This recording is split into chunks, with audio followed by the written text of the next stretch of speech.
welcome back to Vintage Super League. I am Eric Froelich. I'm joined by second in the world in Vintage, in the whole planet, Rich Shea. How are you, Dr. Shea? Hey, Efro. I'm good, other than having my oaths decayed abruptly. I know that all is dust, but sometimes it happens more quickly than I'd expect. But well played. That was brutal. I have to ask, did you come up with that yourself, or is that Matt Sperling's list that he gave you before he played it?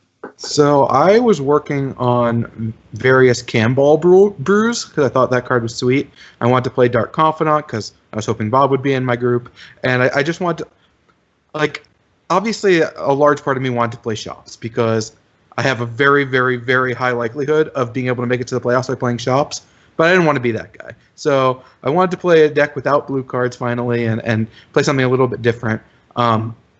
I had seen a couple different lists that were, similar to the one that I'm playing on Magic Online, and the one that ended up being the sweetest was one that Sperling had piloted to a 5-0. This was several weeks before, this last Vintage Challenge, and I made very few changes to the deck. I kept trying to force Camballs into the main deck, and the main deck just felt too tight, and so I ended up just having it in the sideboard and kind of going with basically exactly what he put out there. I changed some of the lands. He had like Marsh Flats and not a lot of fetch lands that could go get Dryad Arbor. It's possible you don't even want Dryad Arbor, but I think that card's kind of sweet. And so I made very few changes to kind of one of the lists that he had done well with in a daily several weeks ago while I was trying to brew something up, a couple weeks ago, a few days before deck lists were due. But I ended up making a pretty terrible misplay against you in game 2 where I just got distracted and forgot how magic cards worked and passed the turn and let it, to put the oath trigger on the stack with my cage out when I had decay in my hand. I'm just like, yep, that's not how magic cards work. Yeah, oops. Abrupt Decay won you the 2 games you did cast it. Game 1. I made sure to not even wait in game 3, even though there's nothing that could realistically happen. I'm like, I'm not going to risk again. You were absolutely right just to get rid of it. Game 1, I played Oath. I had double force, double blue card. I felt really good about where my life was going. And then everything was dust. And I was soundly defeated. Game 3, I should have played my Emerald earlier. It's the Skyla and Charybdis between playing Emerald and having something unfortunate happen to it, and not playing it and having something also unfortunate happen to it. Right, so, yeah, you got to see like the No Rock and Stony Silences game 1, and honestly, right. I boarded them out. I was pretty unsure about it just because the Kelly Oath deck, it's either great against them, like it stops the win condition, or it just kind of does very little. And so I'm like, I didn't really know how to sideboard, and I had several copies in. I'm like, I think these are probably the weakest cards in my deck, so I'm just going to take them out and gamble and see how that works out. Because, I feel like Inferno Titan, and I know Brian always plays cards like Magus in the moat, so I'm like, I really want at least a couple Swords to Plowshares in my deck. Not sure if I sideboard even close correctly, but luckily my draws were good enough that sideboard cards weren't even that relevant. I drew Creatures and Abrupt Decays and Wastelands. So. Abrupt Decay is the best thing possible. It did its job, and I sat there, I played my Oath. I was not able to handle getting my Oath destroyed, and by the time I was trying to do something, Campbell and friends were just destroying me. Which is so we've got Paul and Kevin coming up next. Any predictions on what they're going to play before we throw it down to the match? Something sweet, I think, for both players. I hope Mr. Grimoire is involved. I really hope Mr. Grimoire is involved. That's more of a hope. How about you? I expect to see some serious spice. These are 2 of our highest level of brewmasters for sure. Definitely always coming with something completely off the beaten path. Often something I've never seen before. I'm sure you have more experience with it, if they do go that route. And so you'll definitely be the one to guide me here if that ends up being the case. But our players are ready, and let's take you down for some more Magic. Go.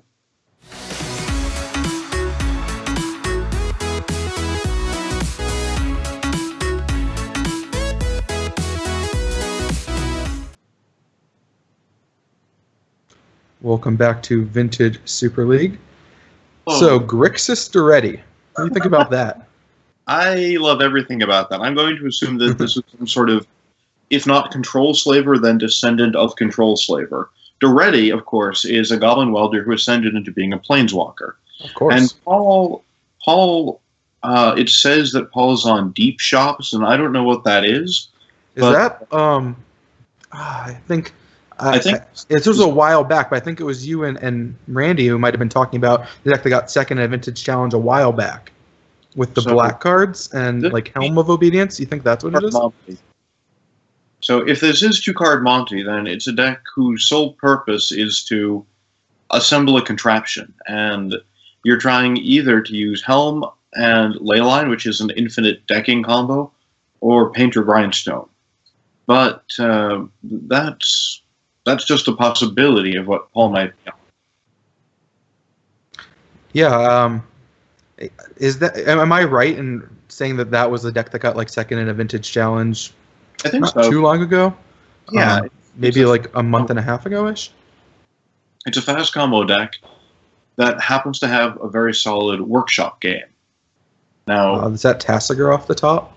Tasigur doesn't like the Void. Of all the places Tasigur might enjoy going to, Tarkir, I don't know, other places where dragons eat you and wear you as a necklace, Void isn't one of them. So, I think Paul has already revealed that he's not a normal workshop deck. Right. So neither Mox Opal nor Expedition Map are typical workshopian cards. There we go. Okay, now speaking of lots of combos shoved into a workshop deck, Paul has Dark Depths and Thespian Stage in hand. And the way that works is Thespian Stage puts on a play about another land and copies it. Thespian Stage is where Merit Lage lives. So if you take enough actors and you put on a play about where Merit Lage lives, suddenly she just emerges from the ice. Interesting that before this Mox Ruby, Paul actually pretty far away from even being able to activate a Thespian Stage, just because Workshop's not going to help you out, and Mox Opal was pretty far from being turned on. Although now he's just an artifact away from potentially making a 2020. It's a little curious that he'd play it here, because if he plays an artifact, then Kevin is going to be... Well, it's not... The thing is, he just needs a land. Yeah. With the Ruby, so if without having the Dark Depths in play, like if he just draws basic planes, now he can activate Thespian Stage, right? Right, but also any other artifact will also do it. Yeah. I think he's just playing to the most outs. I mean, it's not like every deck out there has answers to 2020 flying indestructibles. That's strange. So Kevin's playing Tasigur. That was a good. I guess he's on the hope that Paul draws neither artifact nor land. Paul draws not just a land, but the land. And that's enough to make Miss Lage arrive. Now, if he doesn't just cast the Abrade, there's not much he can do about an artifact or land coming into play, right? Right. Before, his play would have been to Abrade in response to an artifact, but at this point... Actually, he couldn't... Oh, no, never mind. Oh, I was thinking that... never mind. I'm just losing my mind. If you were to have shattered the Ruby before Paul's turn, then he could have prevented Paul from summoning Merit Lage. Yes. But he didn't. He chose to put a threat on the board. And I think it's always an interesting question of whether you advance your board or whether you try to mitigate something unfortunate happening. If Kevin had Wastelands in his deck, I think I would have liked preventing or reducing the likelihood of Paul assembling Merit Lage. If he doesn't, then Merit Lage is sort of inevitable, and I'm not sure how much Kevin can do. Yeah, I actually very much agree with Kevin's line, kind of in the dark, but no matter what he's playing, just because abrading a Mox Ruby, yeah, that can slow down Merit Lage for a turn, but there's going to be so many cards in Paul's deck that are going to get him closer to being able to get there. The odds of Kevin surviving multiple turns without him finding any of these answers are already so slim.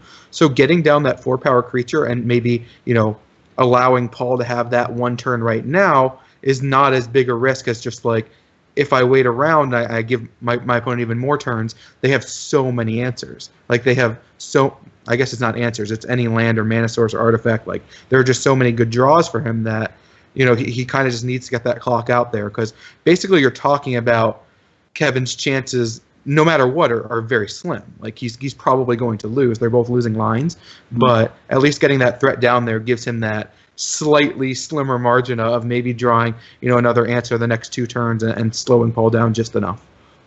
That's fair. I could just be completely wrong, but I would have done exactly what Kevin did. There are good lines, but what I do think is good is Mind Twist. Did you see the Mind Twist in Paul's deck? Oh, yeah. So, Mind Twist, for those of you who remember the mid-90s, is, I believe, a card that has enjoyed its time not just on the restricted list, but also on the banned list. It's a very powerful card that doesn't see much play, and Mishra's Workshop will not deign to help you cast it. But I'm just really excited about where Paul's going with this. I mean, he has Time Vault, Demonic Tutor, Mind Twist. Paul's deck looks really cool. Yeah, it's definitely, you wouldn't expect Paul to show up with just a standard Workshop list. So if he is going to come and finally yield the power of Mishra's Workshop and all that it can do, you'd expect it to be something like this. Yeah, I think this is pretty great. And let's not take anything away from Kevin. Kevin has Colligan's Command, which is a really spectacular card in its own right. It looks like got Vendilion Click. You see that? Is that card played much in Vintage? No. I can't remember ever seeing. I know it's pretty popular in Legacy, but right. Vintage not really so much that I've seen. No, but don't worry, it'll be useful here to pitch to Force of Will. Yeah, Hercule's Recall to Braid. He's got some good cards to handle these artifact decks. That's for sure. I'm really excited about seeing how this goes. So it looks like Paul's hand doesn't have a lot of things that it's trying to do, but it has turn 1 Workshop Sphere into Wasteland. Yeah, I mean, he could have access to 9 mana next turn, should he want to. It's a threatless hand, though, so he's not going to be able to utilize it as well as he would like. What would you do here if you're Kevin, having seen Mox, no land yet, and Sphere of Resistance? If you don't force now, you'll never force anything, so I like this, because if you don't force it, you won't be able to use a Braid next turn. Right. And you won't be able to use Force this turn, of course. So it's interesting that Kevin opted to take a draw there instead of spinning top. It leaves him able to cast either of his spells, though. Yeah. Wow, and there's Time Vault. Oh, is this that deck that has the mirror in it that copies Time Vault? I hope so, because that would be awesome. Yeah, I mean, every other card that I've seen in the list looks like what I saw from that deck list. I didn't actually look during sideboarding to see if there are mirrors. I'm sure the chat will let us know if this is the mirror deck. I believe it is. I mean, I believe that's what he means by the Deep Shops deck. Wow, where every match is a mirror match. I will appreciate Paul. He's got really nice art. Time Vault, Mishra's Workshop, These are the benefits of playing on a VSL account. You still have to put the effort in, and I appreciate that Paul put the effort in to do things the right way. If I don't do that, I just don't even know what's in my hand. Like, what is this nonsense? Exactly. So it took me a really long time. I don't know if this is the same thing for you, to be able to come to terms with the new art on the Moxes. And I do like them. But when I first saw them, in Vintage Masters, I was just like, this is hard for me to get used to.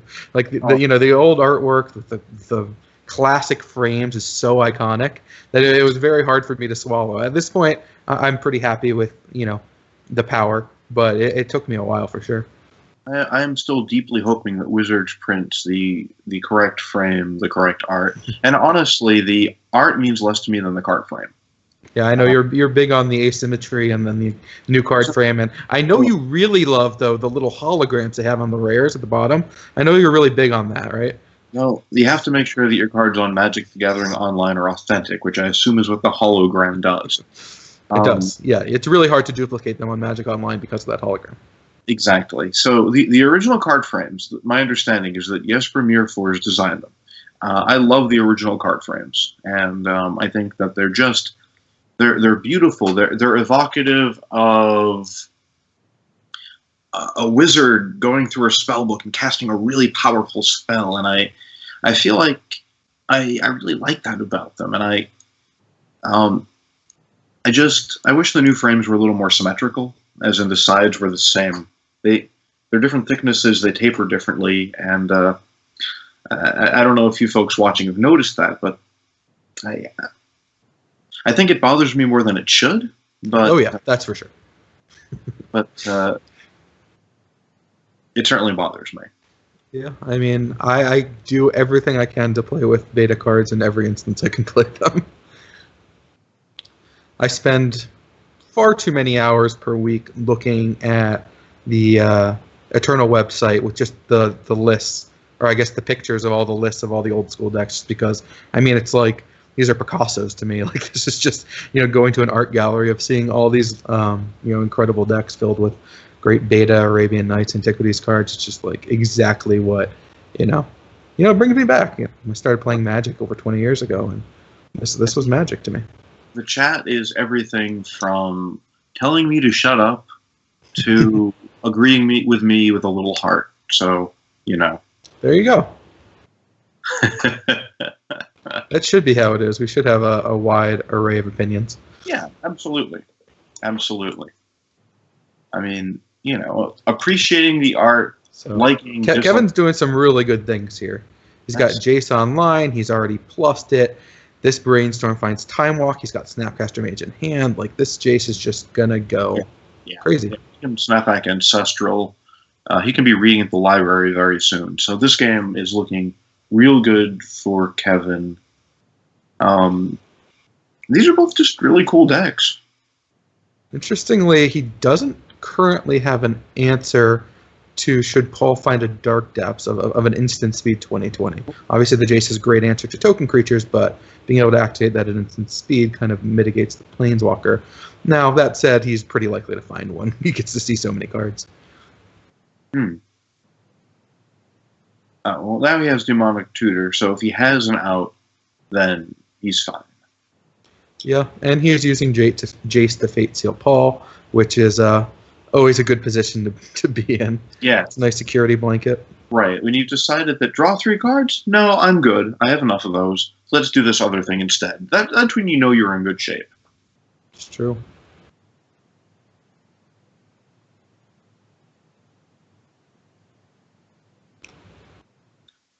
Well, now Paul can cast Leyline. That would have been good for him earlier. Yeah, Leyline, not Rest in Peace, doesn't exile the cards currently in the graveyard. So now people in chat are asking me about my thoughts on white border cards. I think white border cards are fine. I started during Unlimited, so I like white border plenty. I think a lot of the white border cards look nice. I have no problem with those at all. Paul is pretty notorious for having many years just played with revised basics in all of his decks. I think there's nothing wrong with that. I mean, remember, the revised art is the same as the alpha beta art. Mm-hmm. Well, so alpha had two. It's a little color faded, but it's a little faded. Alpha had 2 pictures for each basic. When they went to beta, they introduced a 3rd picture. In fact, I think that one of the new islands they introduced was just a horizontal flip of one of the old islands, colored differently.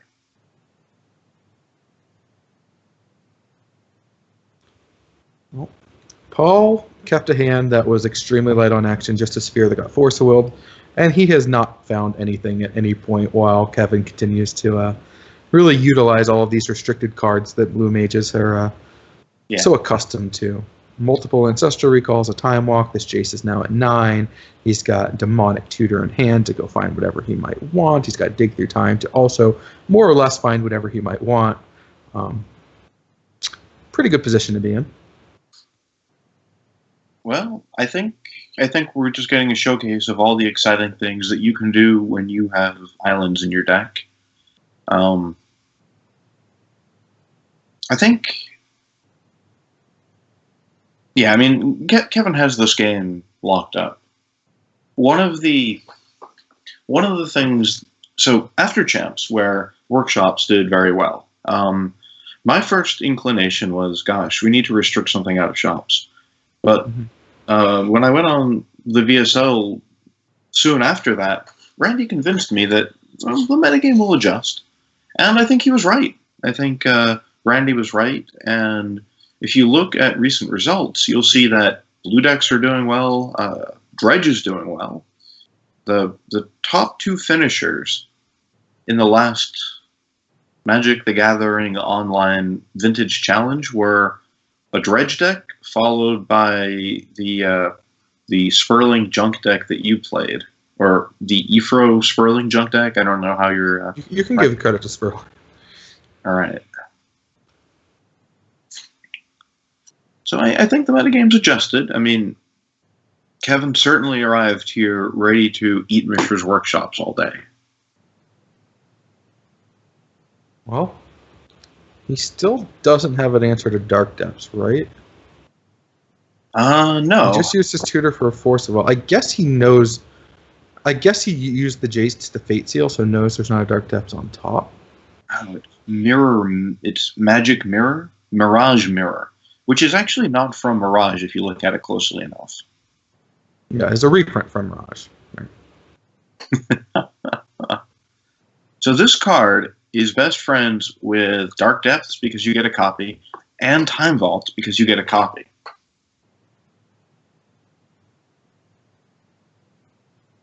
Yeah, definitely. Man, oh, there we go. There he is. All right.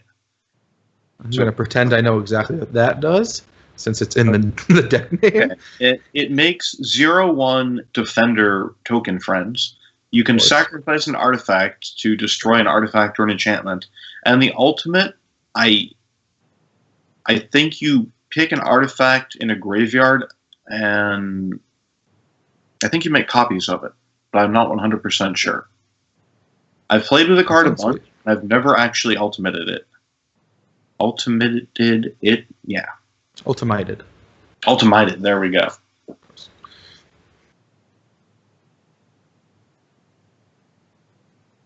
Now, before Kevin ultimates his Jace, do you think he'll cast the Hurkyl's Recall just to prolong the game and Paul's suffering so that these Moxes go back into his library? I think that's a reasonable play. Yeah.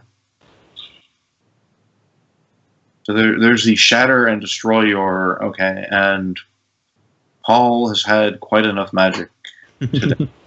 Yeah, I wouldn't say that he played Magic in that game, but definitely a savage showing by Kevin's deck there for sure. Absolutely. Looks like he definitely came prepared. Looks like there's a bunch of Shattering Sprees, some Grades, and Kolaghan's Commands, and Force of Wills, so a lot of action there for sure.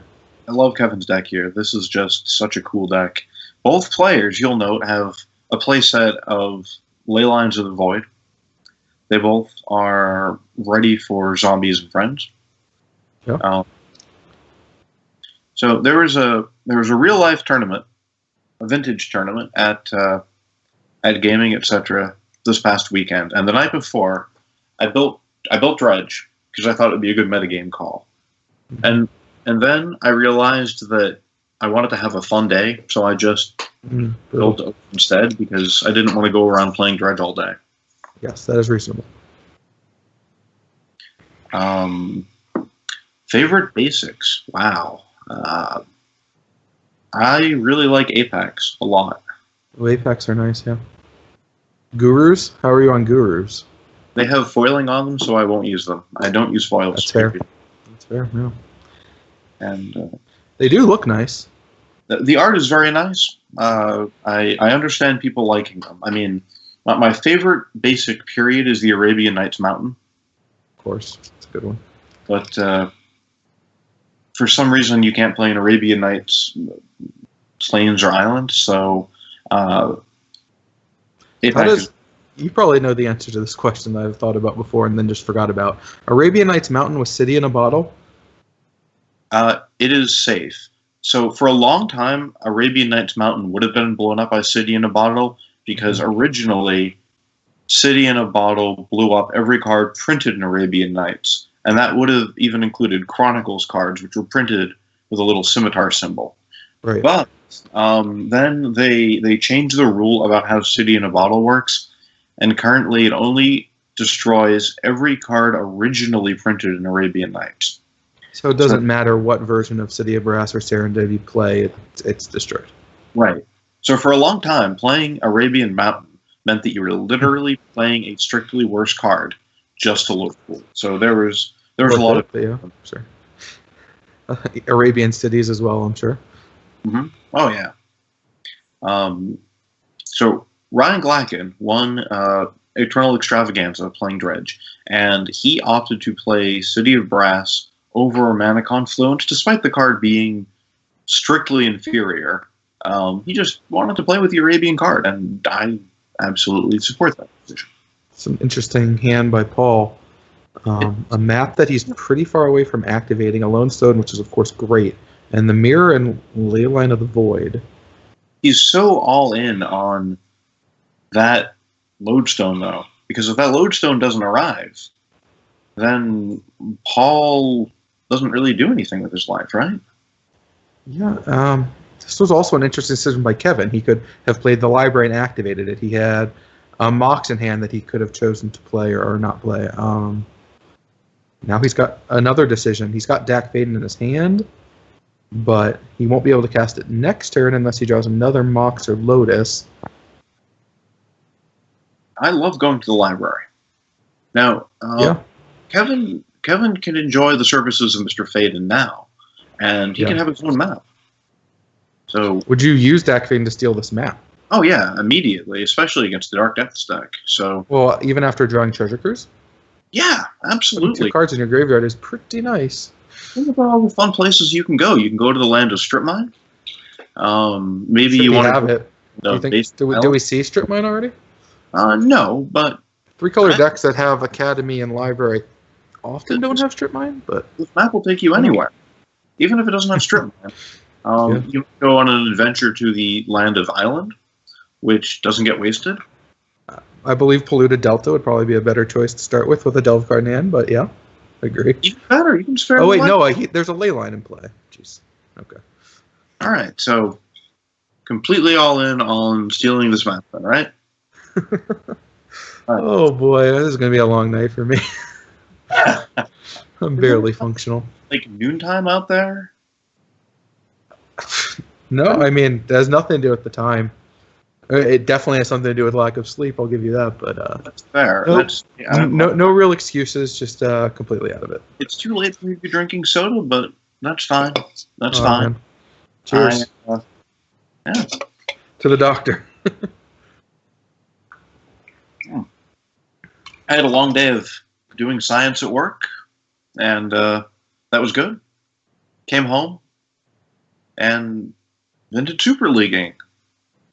So I'm exhausted, sure, but you know, you made it easy. I didn't even need to think about should I counter his spell or not. Uncounterable, doesn't matter. Yeah, I'm glad that things have moved away from the land of Shuhei that had misdirection, I believe. I was actually thinking after our match how spectacular misdirection would be. Yeah, that would have been a beating. I did have a Thali out at least one of the times, but the other time it would have been a huge beating. It would have been. So, you know, here in New England at least, we're already at the point where it's getting dark way too early, and the nights come too quickly. It's grim and gray and dark and gloomy. It's already 9 o'clock, but it's felt this way for about 4 hours. Wow.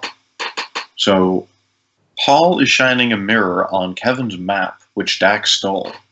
This really is like a low-quality but still kind of interesting movie, right? Yeah, for sure. So, does he get Dark Depths here? Is that how that works? Well, Dark Depths works with a lot of the things that he could draw. Oh, no. Stage? All right. Decided to hop up on the stage. So, the advantage of stage is that it produces mana, but it has fewer cards that it synergizes with in Paul's deck. Stage works. Well, I can't imagine mana is what we're concerned with here, right? Well, I mean, Mirror works with depths. Stage works with depths. So I think there are more live draws if Paul takes if Paul takes the Night's Whisper. depths. Oh man, I love Night's Whisper. Everything about Kevin's deck is amazing. And Well, he's definitely light on action right now. He's got some card drawing, but I assume his Treasure Cruise is just getting discarded. well, 8 mana, draw 3. I mean, he'll get there. I'm not. It's very likely that he'll get to 8 mana within the next turn or so. But is that even where you want to be? Well, so he'll be able to cast it in the not too distant future, and it's not like his hand's going to do anything else too exciting, right? Well, Can he gets cast to cast Night's Whisper, and he's discarding one of the lands to Time Walk is a nice one. I guess the Snapcaster is pretty weak right now, though. I mean, it's a bear, and it's good against Paul's Ancient Tombs. I don't know. That's true. So right now he's just going to go Time Walk Snapcaster, right? Kind of no reason not to. So Time Walk Snapcaster and just start getting right in there? Yeah. Yeah, why not? I assume he has no... That's a little I can't unexpected. think of any reason you wouldn't cast Snapcaster Mage. I guess the discard to Dak Maiden, is that why you don't do it? I feel like here the bear is, I don't know, probably worth casting. Yeah. I do like clocks. Well, he's discarding all of his action and going down. He's going on the boat. I don't know if I would have paid that heavy a price to, get nautical, but looks like Kevin. That's the only way he could cast Treasure Cruise this turn, right? He needed all of it. Oh, 1, 2, 3, 4, 5, 6, 7, 8. He'll No, he not didn't need the land. Okay. Yeah, he Well, could have held on to the Hercules. yeah, I definitely don't like having the land in hand if that's the case. Oh, he found Forcible Blue card, though. I do like that. That could be very useful. Well, Demonic Tutor. Well, Thespian Stage would be able to copy a black land if Kevin had one. You're No, right. it isn't really. Pretty slow. So, well, here's Chalice at 1.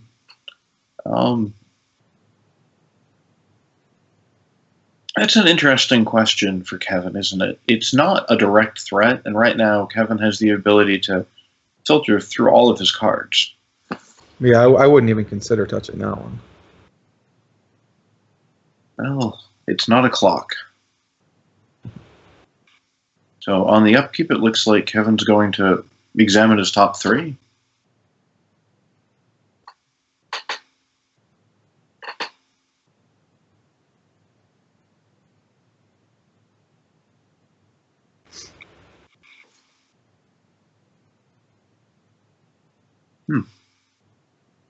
This is looking very good for Kevin, but Paul could still draw Dark Depths.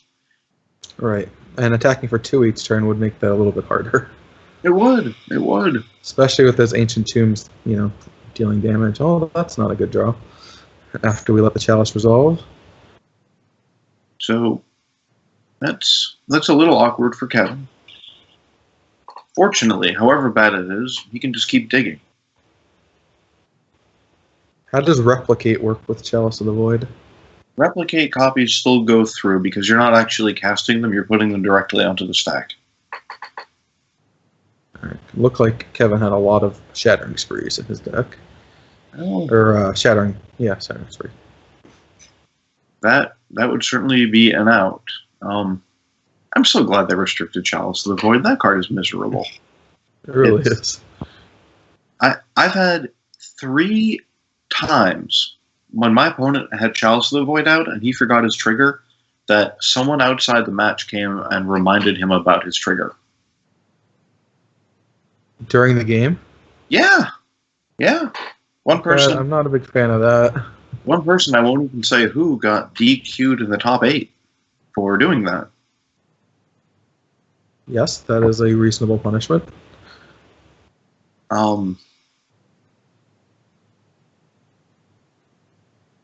I mean, when Chalice was unrestricted, winning the die roll meant that you got your Moxen and your opponent didn't. That was just really bad for the game. If you watched the Vintage Championship coverage, my match against Will Dayton, I was on the play, and I had a Chalice, and we were playing the Workshop Mirror, and Will was not an active participant in that game, which was really unfortunate.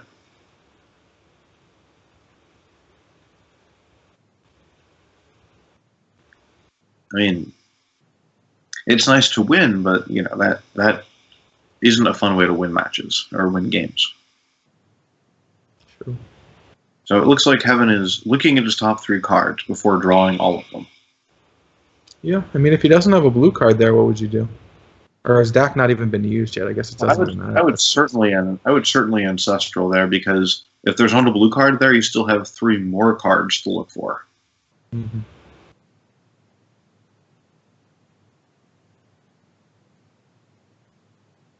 What do you think of Spyglass's introduction to Vintage? I think Spyglass is a great, awesome card. I love the picture. I think it's very flavorful. You're sort of yelling at your captain about what's going to happen. And I think it's good for the format. It's an unmistakable pithing needle that gives you just a little bit of data, just a little bit of information, which I think is very healthy.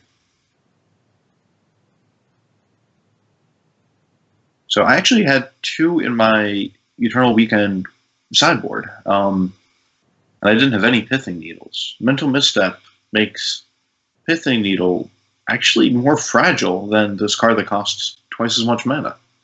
And the data's great. You get a lot of information. I wonder if Kevin is aware that he has the shuffle effect should he want it for his top of the expedition now. That's true. He's probably not even thinking that if he plays the Underground Sea, Paul will have black mana. Because you don't really think of, oh, I'm going to give my Workshop opponent a black mana. That's not usually what they need. That is true. Sometimes Workshop decks are actually 5-color decks. So this past Paul Eternal names Dak here. He's probably going to get Kolagon's commanded, but Kolagon's command, when he plays this Underground, or he doesn't even need to because he has Mox Jet in hand, is just going to take the Demonic Tutor. So he gets to kill the Spyglass, take the Tutor out of Paul's hand, and then, get to, as you would say, enjoy the services of Mr. Faden again. That's a lot of value right there, right? This is very good. So Culligan shows up, he convinces this demon not to teach you anything, and also steals your Kaleidoscope. Just bad times. Alright, so Kevin going to use the top before using the Dak. See a card deeper. Mikey Noble is in the chat complaining that he's been in the Vintage League queue for 11 minutes. Well, wow. That's because everyone's watching the Vintage Super League, Mikey. Well, Rich should be double queuing right now, I agree.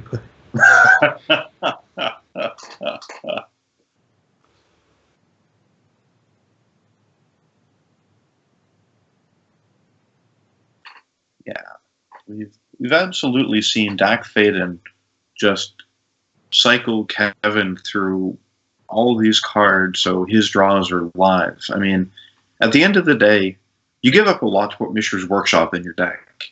You give up flexibility, you give up card draw. Ancestral and Time Walker usually sacrifices. It's worth noting that that when Montolio won Eternal Weekend, the Vintage Championship, he was the first uncolored Workshop deck ever to win. He's the second Workshop deck that won, the first being Roland.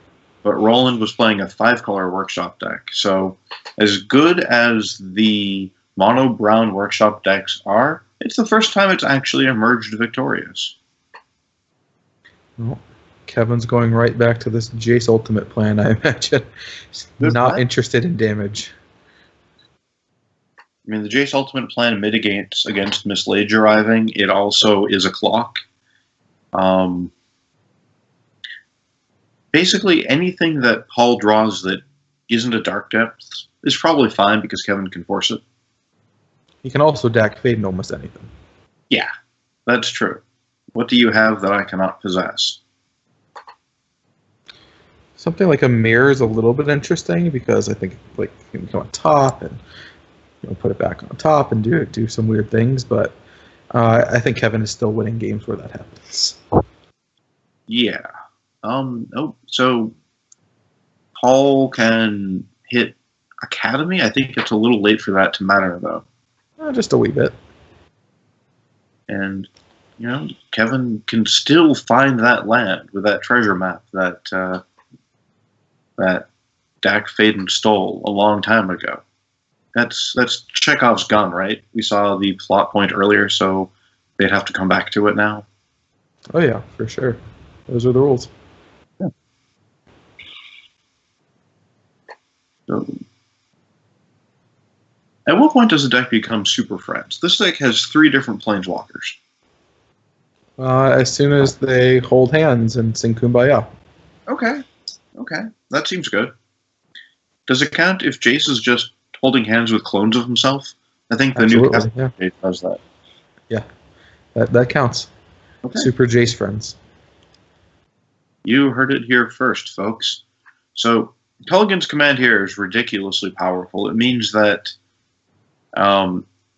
if Kevin doesn't like the top card of Paul's library, instead of bottoming it and hoping something bad doesn't happen, Kevin can just hit Paul during his draw step. Right. Magic spent a long time avoiding instant speed discard because having to discard the card you just drew is really unpleasant. I think it was Ebony Charm in Mirage Block. It was one of the 2 dark charms. Kevin just discarded his blue cards. Let me check. I don't know how I feel about keeping an Abrade over another blue card, even if there's one floating on top with top. Not a huge fan of that amount of risk, but yes. So I think that was the first card. If you look at Disrupting Scepter, you can only use it as a sorcery. Likewise, Mind Twist. Well, there's Time Vault, which doesn't seem all that exciting for Paul. No, not really. Not not against this hand and this board.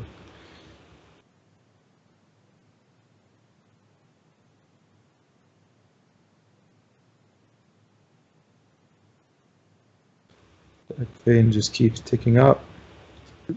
Nothing really matters at this point. Although, if he does find something like Dark Depths and the next card is also Dark Depths, since now he has another card in his hand, the Kolaghan's command can't hit it. Has a chump blocker now, so I think it's Good point. Good point. Click is extremely good against so the Lage token with a Jason play. Yeah, Click can chump block, and then Culligan can bring back the Click, and then it can all happen again. So there's a lot of chump blocking. Well, Kolaghan can't bring it back because of the ley line, but it's still it doesn't need to come back. No, it doesn't. Well, one should be more than enough. I doubt Jace will allow a Leech token to just stick around. That's true. Jace can take a break from Fate Sealing Paul to... And Fate Seal is a pretty aptly named mechanic, right? Like, when I hear Menace, I don't quite remember which one Menace is, but Fate Seal is well named. So, wow, there you have it. Kevin Cron taking things down with Doretti Grix's Super Friends? Yeah, he's on a real win streak. The first week did not go well for him. Started with 3, and he's got 4 in a row now. So really making a push. Got himself in great position to vie for a playoff spot. So pretty awesome. And he keeps coming with these really sweet decks. So I'm sure he's got a lot of fans rooting for him to continue his domination. Absolutely. That was really cool. I was glad to see the deck. I mean, Paul deck, that deck was cool too. But ultimately, Doretti is awesome. It's certainly cooler than what I'm playing. It is definitely a spicy one for sure. All right, so who is up next? I'm waiting for the slow scroll to find out. But yeah, it looks like we've got some pretty sweet decks tonight at the very least, which is pretty awesome. Me versus Kevin, so that should be something. Yeah, see how my merry misfit creatures can handle the Super Friends. And then I assume it'll be you against Paul after you and Paul in the commentary booth. So lots of good Magic yet ahead. Stay tuned. All right. Good luck. Need the latest Magic